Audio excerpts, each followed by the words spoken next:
చేస్తున్నాను. సాయంత్రము మాకైతే టిఫిను చపాతీ చేస్తున్నాం. మధ్యాహ్నం అయితే మా వారు అయితే రొయ్యలు తీసుకొచ్చుకున్నారు 1 కేజీ దాకా. ఆయనకైతే బయట వాళ్ళకైతే దేవడాల పని అండి వెళ్ళేది. అక్కడ అయితే నాన్ వెజ్ అయితే పెట్టరు వాళ్ళు తెల్లగడ్డ కానీ ఎర్రగడ్డ కూడా ఏమీ కూడా వాడరు. ఇంటికి వస్తేనే 10 రోజులకు రాని 20 రోజులకు రాని నాన్ వెజ్ అయితే తెచ్చుకుంటాడు అని చెప్పి ఈరోజు రొయ్యలు అయితే తీసుకొచ్చుకున్నాడు. మధ్యాహ్నం అయితే లంచ్లోకి రొయ్యల కూర, ఇప్పుడైతే చపాతీలోకి ఈ కూర బాగా వచ్చాయి.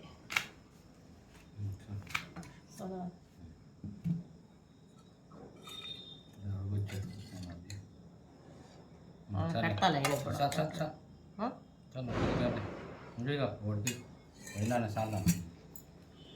మట్టి